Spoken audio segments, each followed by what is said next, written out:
Celeb Savant is a career retrospective type interview focusing on singers, actors, and industry experts. Join Barrett Edelstein now as he dives into the entertainment world.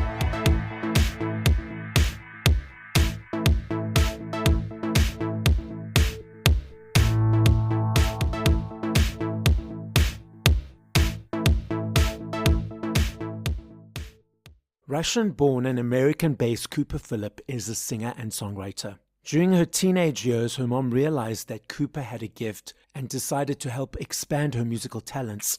She enrolled Cooper in the prestigious Moscow State Classical Academy, where she studied classical piano, theory, harp, jazz, blues, ballet, and voice. Determined to pursue a career in music, Cooper moved to New York at 17. After a few years in New York, Cooper jumped at an opportunity to sing at a gig in Los Angeles.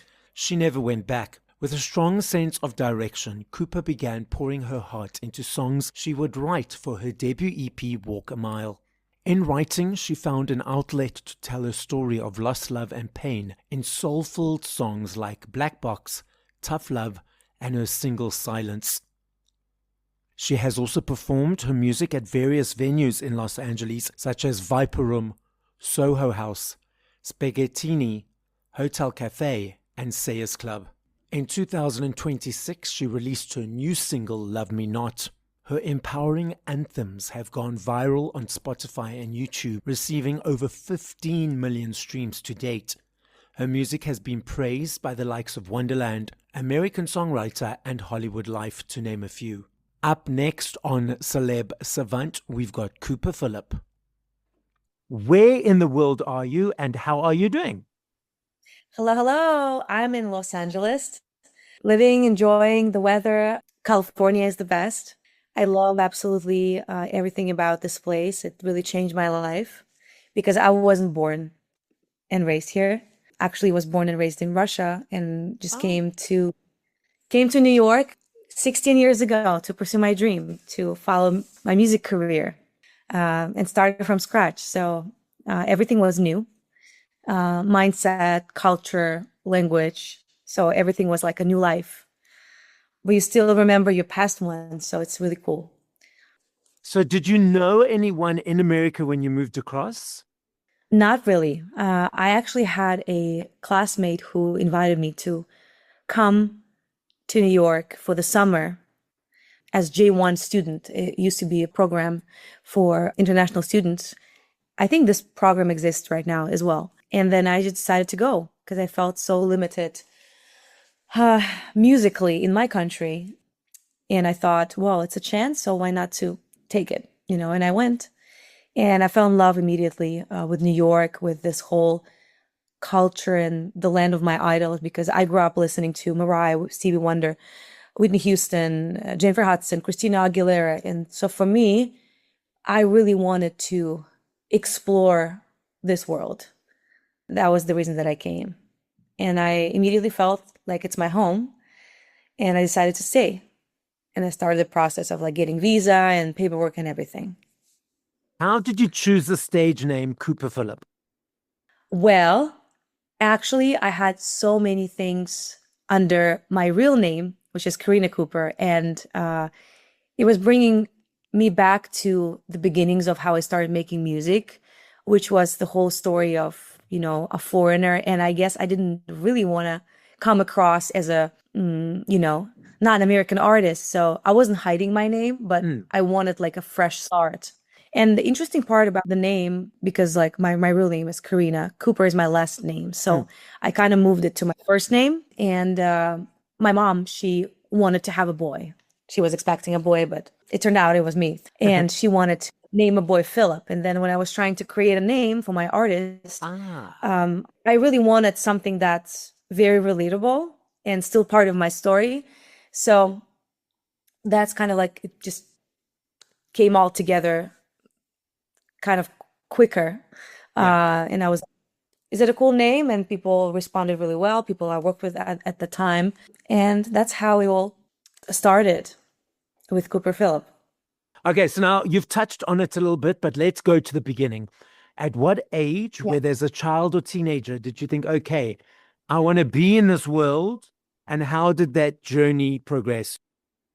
The first memory of being on stage actually goes back to the age of 2. I got up on stage as part of one operatic performance because my parents played in a symphony in the opera house. So I was this child who was basically born and raised around classical music. And I immediately started learning piano. I played harp for 5 years. I played piano for 8 years. So I had like formal education as an instrumentalist first. I always loved listening to, singers, but I immediately knew that classical singing, like operatic singing, I admire it, but this is not me. But the first time I heard Mariah Carey and Whitney Houston and Stevie Wonder and all of these people who influenced me the most, I knew exactly this is the genre I want to go into. And I didn't have a lot of information because the time I was growing up, we even didn't have internet in Russia. We basically had to look for certain things, and everything was so limited. I knew the direction I wanted to go, but it was like lack of information, musical information. Teachers didn't know how to teach this style of singing. So I was mimicking a lot of my favorite artists. That's how I started. Professionally, I started singing when I was 10 years old. Actually, I remember my first professional singing class where my teacher played My All by Mariah. And I was like, can a human do this? And I was like, if she can do it, I can do it. So I guess I just need to figure out the formula. And I started singing a lot of Mariah songs. I didn't speak any English, so it was all like abracadabra, like beef language, I know what do you call it. But the reason actually I started learning English and got so into the culture, because I really, really wanted to know what Mariah sings about. So I started with the titles of her song, and we didn't have the internet or couldn't Google anything yet. So I had a vocabulary like this thick, and I would go and I flip the CD and I would read Vanishing, and I would just open the book and I would be like looking for what it means. That's how I started like learning English. That was really fascinating. Yeah, Mariah inspired me so much. And my instrumental and classical training as a pianist really helped me so much as a musician because it taught me how to read music, how to compose music, I'm really grateful that I was able to, study music from a different angle, not just singing. It really helped me to, get more like creative and know music from its core, not just be a singer. And then I did ballet at the same time, classical ballet. I really wanted to be in the dance. But I got diagnosed with asthma when I was 7 years old, and I started gaining weight, started using lots of hormone, like steroids. So I couldn't stay doing ballet because I was gaining weight and it was just miserable. And then I kind of shifted my focus into music and singing and started participating in the local talent shows and was winning all of them. And I thought maybe there's really something special in me when I'm just like showing up and I'm always taking like the first place and people really tell me, oh, wow, like you're an amazing singer. And I'm like, really? I mean, yeah, Mariah Carey is an amazing singer, but she's trained and I'm not. But maybe I should be, should get, training. And I started like really digging the technique and learning from everyone and every single book and every single thing that I could find anywhere. And going to America was like a huge dream, but it didn't feel realistic.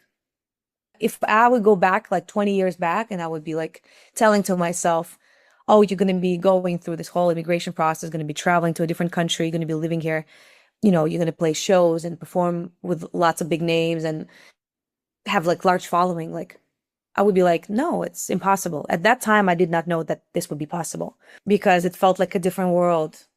I would say back then, maybe like next life. But in this lifetime, it was just very surprising to me how quickly everything transitioned from my lifestyle and what I had in Russia. And I was always like a kid who I was eager to learn more. I always wanted to grow and perfect myself, improve my skills. So when I was just 13 and a half, 14 years old, I got into a music college. That's pretty early for even like Russian system. And I've graduated 2 years as a bachelor degree. And then I immediately my mom and I moved to Moscow to pursue my master degree education. So I went to Academy of Music. I was 15 and a half, 16 years old. I started my master's. So it was like pretty early. Yeah. So that was really fun. It was lots of moving in my life. So first I moved to Moscow from my local little city where I was born. And then from Moscow, I moved to New York. Then after 2 years in New York, I realized that there are more opportunities in LA. So I moved to LA.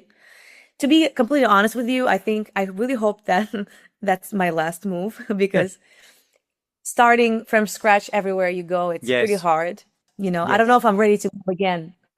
I have a pretty good life here, and I have another really, really cool profession that I really love. It's vocal coaching, and I'm so passionate about like sharing knowledge about voice that I've received from my teachers. And I'm such a nerd when it comes to voice. I love, love, love helping people to find their voice and explore their potential. And artistry is also my main thing. So I'm trying to balance in between of two: vocal production, vocal coaching for other artists and helping them to, grow vocally. And I teach master classes. I do have over 60,000 singing students in 72 countries right now. Yes. So it kind of took off. Kind of. I think more than kind of. Yeah. That's Yeah. amazing. And I really, really love this. This is so like, it's like a therapy for me. I really love working with people, and I'm learning so much every day from my students. And I train successful big artists, and I train beginners, and I train kids and teenagers, and I train vocal teachers. So it's crazy how I never knew that this would be part of me, part of my life. And I'm so passionate about it. And then, of course, because this business took off in the most unpredictable way, I had to dedicate so much more time to develop my method and my programs and my exercise. I write exercises. Like people write songs, like artists write songs and, top lines. I started writing fun exercises for singers of every single level because I really wanted for people to have fun when they're singing and feel like they're making music, not just drilling the drills, because the exercises are the same and it's sometimes getting so boring and people stop growing because they're just not inspired anymore. So that kind of took a lot of the time. But this year I'm going to release music every single month. I'm like rebranding right now a little bit and remaking songs from the past that I never got a chance to release. I'm doing them with a new sound. So it's kind of like a comeback sort of thing.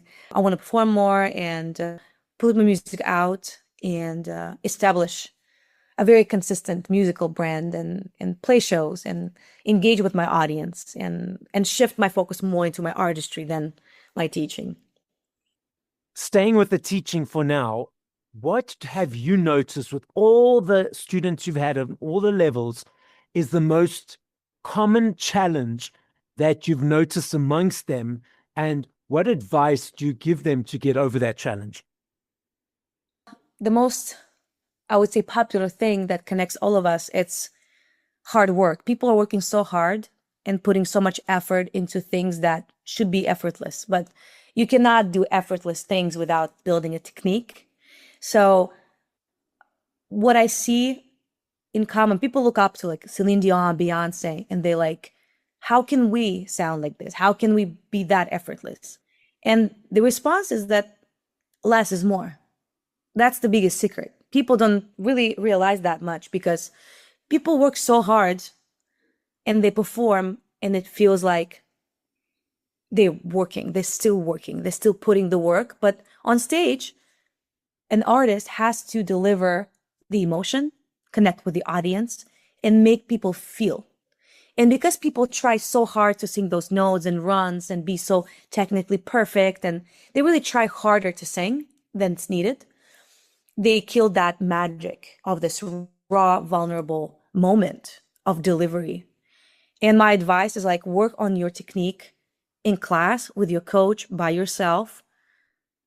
Think about every single detail that you need to think about while you're perfecting your craft. But going on stage, if you're not enjoying the moment of singing for people in the room, they're not enjoying it with you. So people overthink. That's a common, not mistake. It's just Yes. we're human beings, we overthink everything. And yeah, less is more. That's the magic formula. Less is more. Power and force isn't the same. To get a powerful sound, you will never be able to achieve power in your tone through forcing it. It has to be flawless. It has to be natural. It goes for every single profession, for every single Yes. profession. You're giving me so many You know? aha moments. That's why I'm giggling, because I'm like, I needed to Okay, get this awesome. today. So thank you so much. Moving into the music now, why or what was inspiration for you to say, okay, I want to now rebrand this year? So I really wanted to focus on a consistent sound for all of the songs that I'm doing because, we live in an era of content and everybody's producing tons of content today. And how do I stand out in this whole, world of people trying to make it? Because unfortunately, it's not about best singer or best looking person. It's about catching people's attention, which is the hardest thing today because everybody's an artist. Everybody's trying to make music. Plus, you have AI, you have Suno, you have things that kind of take place of a real artistry now and then can produce more content. So it's like the world is going crazy. Technology is moving so fast.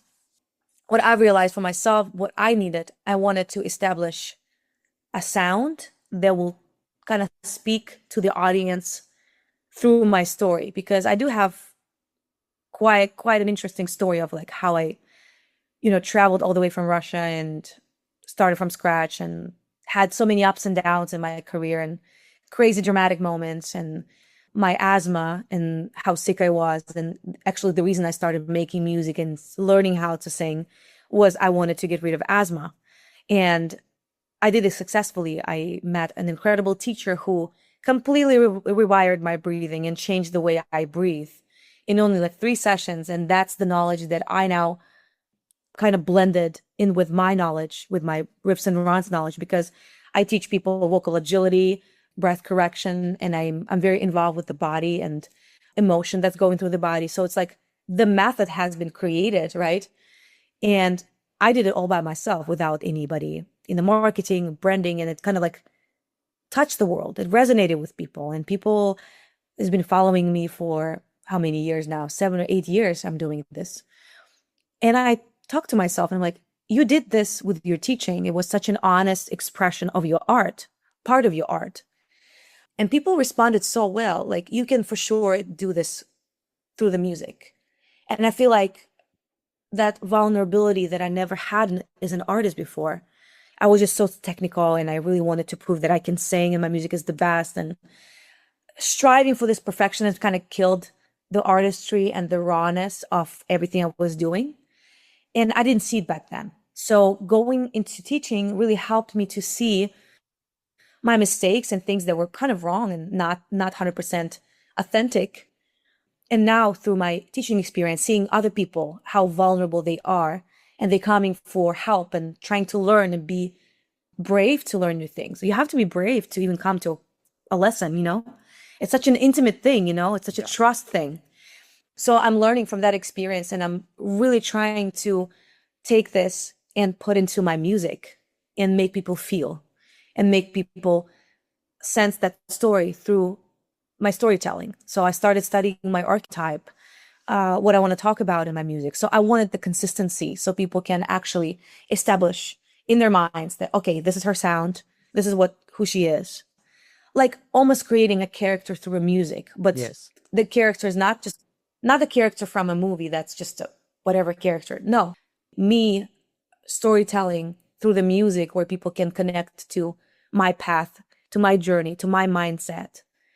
I take it very seriously. And like, for me, it's like a deep connection to be established through music when an artist is just honest. It's the same thing as like less is more. It's like we overthink. It's much more simple. You just got to be honest in your art and the right audience will respond and will come to follow you, because every artist has the audience. Every vocal coach has the following. And people are different. People looking for different things. Some people will go watch Kehlani's concert and they would want to be in this type of music, That's what they vibe with. Some people want to hear Andrea Bocelli, we're all different. I feel like what's killing the industry today is like not the algorithm necessarily, but the people trying to chase this algorithm, and they're losing this authentic feel of themselves because they really want to make it, and they kind of lose this kind of magic sauce because they're trying to kind of fit in. For the first time, I'm making music not just to bring great numbers and streams and become famous, just that.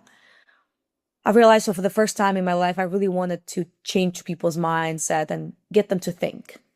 The music that I make is like, I would say it's intellectual, like it's brainstorming. I want people to think about what they hear, and I want them to apply and think, how can they learn from these concepts and get better? And it's like brainstorming. It's very intelligent. It's like, it's the music that you have to sit down and listen to and really like figure out what it makes you feel, what it makes you think. It's not like a lollipop thing that just plays on the background and makes you move. No, it's not like that. It's very like intelligence and like intellectual. I like make people think and brainstorm. And I think the music, it's not a lot of music like this today that makes you feel that you like on a journey to explore yourself. So I guess my archetype would be hero explorer, because I want to bring to people's attention that they're so much more and so much bigger than they think about themselves. And all the potential that they have is actually inside of them. They don't have to go into this unlimited search of things. They have everything inside. So like, I would even say motivational music, like music that makes people feel that I can do this. She did this. Wow, that's so inspiring. So I want to do that too. I have this. I feel it in my gut, you know? So that's kind of the feeling I want to for my music. That's an idea for now. And I enjoy the honesty. For the first time in a very long time, I enjoyed the honesty of this process of like creating authentic ideas, not just because I'm trying to follow trends and be cool and fit in. What I've learned is like even the biggest people who made it and established their genre, they were authentic first, and then they figured out their formula to break through, not the other way around. Yeah, but industry is interesting. It's more business than the music. Music business is about business more than about the music. And it's hard for artists because a lot of people don't know the side of the business. And sometimes people don't understand what it actually takes to actually break an artist, to actually break a record. But you see stories everywhere. Like I just saw Saint Harrison. I really like this guy. He's a British artist. He's breaking through now, and he's been making music for a long time.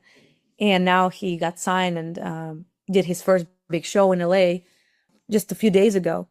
And this is so inspiring to watch. Like he was just a school teacher, middle school teacher, right? Or something like that. And he made TikToks and he put himself out there and he got noticed. And he's so authentic. He makes music that fits his story. Every single song is part of his life journey. It's so incredible to watch. And you can see people like that, you know, like everything is possible. And it's really good music. I really like dig it. I really vibe with this. And it's amazing to see how people follow their dreams and they get to the place they want to get to without betraying their own core values. I know it's all very secretive in your guys' world. So tell us about your latest releases and what can you tell us is coming up? So I just released 2 songs, actually the same song, but in 2 versions. Love Me Not. It's the kind of new sound, new era of my sound, because my favorite place to be is on stage. And I think the strongest capability of me as an artist is live performance, because I'm that type of singer who wants to sing live and can sing live, you know, and this is my favorite part of the process. I always do acoustic releases after the main one, because I just love the sound of acoustic piano and the voice. It's just so magical. So I did 2 songs just to see what it does organically, and got really good feedback because it's the first release in many months. So it's been a while since I released anything. I'm working on another release. It's called Sweet Destination. It's the first song that I wrote back in 2020. It was the first song I wrote on this project, actually never released.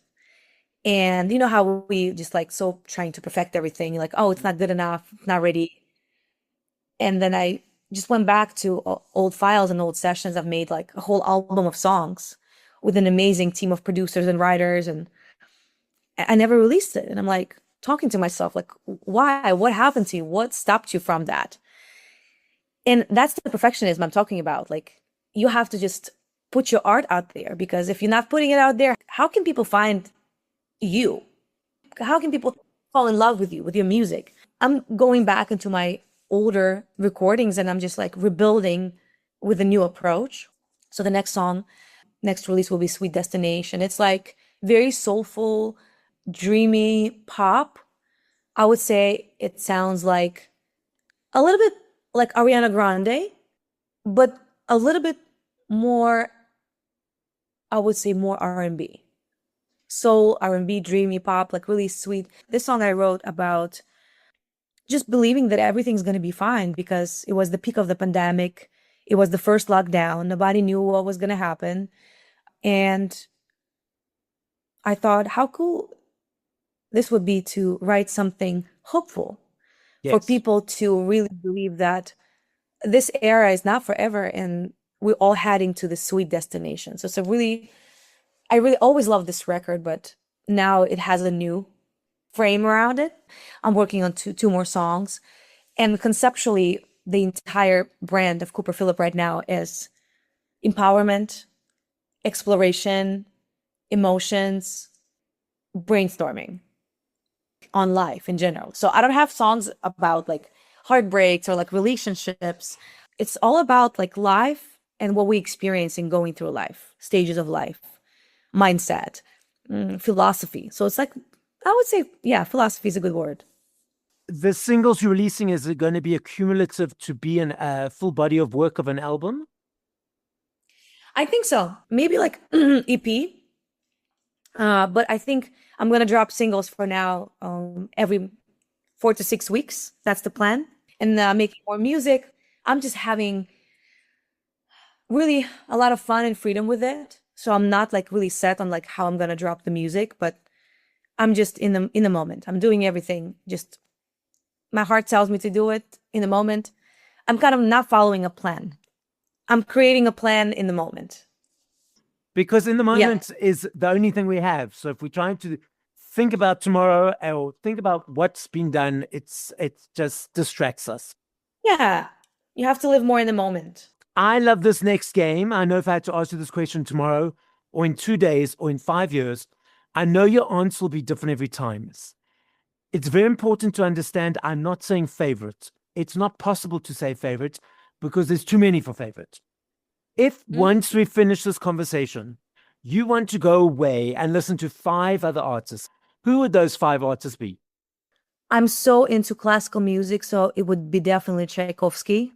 I'm into operas and ballets because it brings me back the memories of my childhood. That's definitely one of the musical geniuses I would listen to. I love gospel music, so I listen to a lot of Kim Burrell all the time. She's incredibly technically, and she inspired me so much with the technique and everything that's spiritual and soulful, and especially about God and faith really inspires me. Like artists like CeCe Winans and Kim Burrell, this is my jam. I listen in the car all the time and I really enjoy.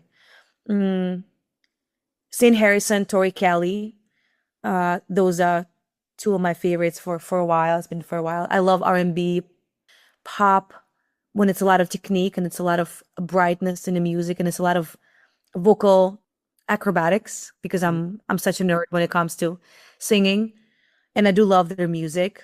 Mariah, of course, all of them. Mariah, especially the beginning, late 90s, Vision of Love, Hero, the Dream Lover album, like all of her albums. She's like just a Bible of music to me.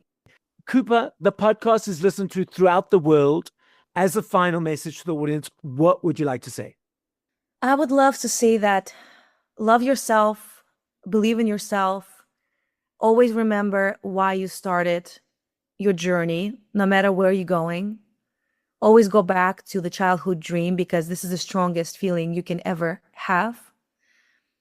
And always coming back to the beginning, realizing why you started believing and wanted to get to this dream is so important. Sometimes we get lost in the sauce, and life gives challenges and things on our ways where we just forget about why we started. So I feel like when I have challenges in life, what helps me the most is coming back to the beginning and remembering what made me feel and what made me believe in my dream. And it's like coming back to your authentic self. Coming back to the beginnings is always the hardest thing because we just forget. In the hectic moments of life, I always slow down and I go back to the beginning. That's my advice. I think maybe it's helpful for people in different professions, not only in music, because life is so unpredictable right now. We live in such an interesting, unstable time. And what gives me the most stability is that childhood dream that I go back to every single time I'm lost or frustrated or sad. It heals me immediately. Thank you for listening to this episode of Celeb Savant. Please follow Barrett on TikTok, Instagram, YouTube, and Facebook at Celeb Savant. That's CelebSavant.